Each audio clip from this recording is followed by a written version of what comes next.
임나 일본부설에 입각하면 자, 여러분 일본 학계에서는 어떻게 바라보고 있다? 바로 여기는 금강가야를 자, 뭐라고? 자, 4, 5세기경에 바다 건너 왜 야마토 조정이 한반도 남부를 지배하기 위해서 설치해 놓았던 식민 통치 기구로 바라보고 있는 게 임나 일본부설이야. 맞지?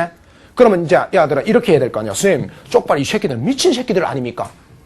일본이 우리보다 학문적 수준이 훨씬 높은 나라인데 얘네들이 이런 황당한 주장할 일이 있습니까? 지네 나름대로 근거가 상당히 많죠. 많죠. 아니 생각해봐. 10년 전까지만 해도 한국인들이 한국사 연구하는 것보다 일본인들이 한국사 연구하는 박사학위자가 더 많았다니까?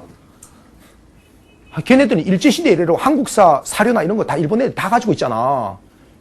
일본은 돈도 있고 그러니까 우리나라에서는 역사학 같은 거 이런 거 완전히 개무시하잖아. 근데 일본은 그렇지 않잖아요.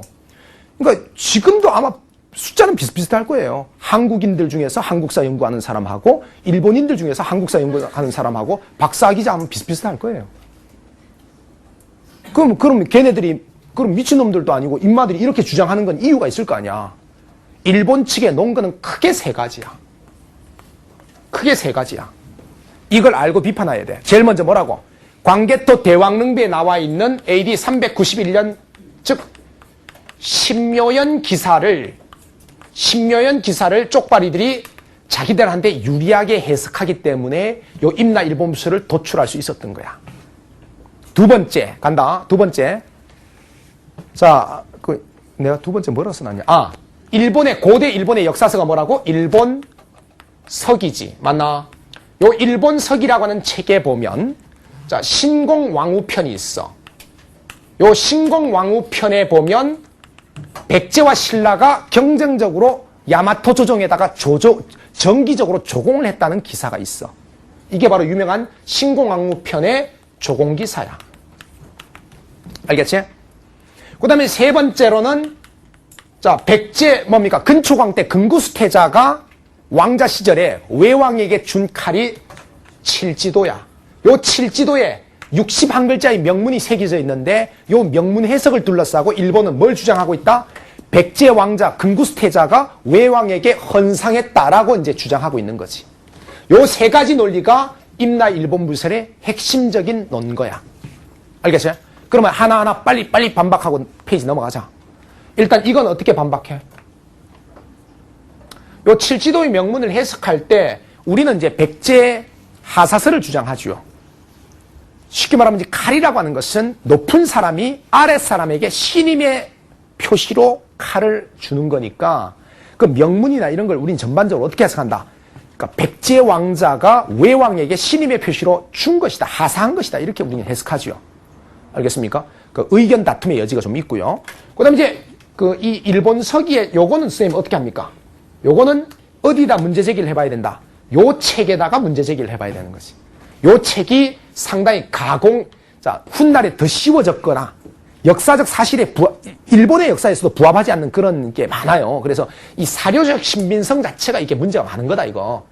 상당히 뭡니까? 이 기사가 자기적으로 쓰여졌거나 초작됐을 가능성도 높고 이게 기사 자체를 근본적으로 신뢰할 수 없다라고 하는 게 우리 국사학계의 태도야. 알았죠? 그 다음에 그러면 선생님 이건 어떻게 반박할 겁니까? 이거는 반박하는 건 이건 직접 해석을 해봐야 반박할 수 있어. 알겠지? 잘 봐. 니네 한문 썼다고 쫄지 말고. 야, 이 시간부로 대한국인으로 거듭나는 시간이야, 자식들아. 임나 일본부설을 또 반박을 못하면서 어떻게 대한국인이 되겠어? 잘 봐. 쪽발이들 여러분 일본 학계에서는 요걸 이 비문을 끊을기를 안 합니다. 쭉 그냥 읽어요. 그래서 여기 주어를 전부 왜로 보는 거예요. 자, 선생님이 낭낭한 목소리를 읽을게요. 외이 신묘연 레도 해파 백잔 빵빵빵 라이위 신민이야. 중간에 세 글자가 희미해져서 읽을 수가 없는 거야. 탁본을 떠도 이게 도저히 읽을 수가 없는 거야. 그래서 지워진 글자지. 자, 그래서 사부님이 낭낭한 목소리로 외가 신묘연에 바다를 건너와서 백제를 처부수고 신라를 신민으로 삼았다야. 쪽발이들은 이렇게 해석한단 말이에요. 이 들으면 와 씨발 임나 일본부설 맞네 이렇게 되잖아. 그것도 사료가 우리 측 사료잖아. 우리 측 비문이잖아. 그러니까 빼도 박도 못하는 거 아니야. 근데 우리 학계에서는 어떻게 해석하냐면은 이 비가 고구려 비문이잖아. 그래서 이 비문의 곳곳에 여기 말고도 곳곳에 고구려라고 하는 주어가 우리는 생략되어 있다고 보는 거지. 그래서 우리는 끊을기를 해요, 중간에. 우리는 어디서 끊느냐면은 외이, 신묘연, 레도해, 바다 해자, 보이지? 해자와 파자 사이에 우리 여러분들 슬러시를 해봐. 우리는 여기서 끈을 넣는단 말이야. 그래서 우리는 해석을 이렇게 하는 거죠. 외가 신묘연의 바다를 건너왔다.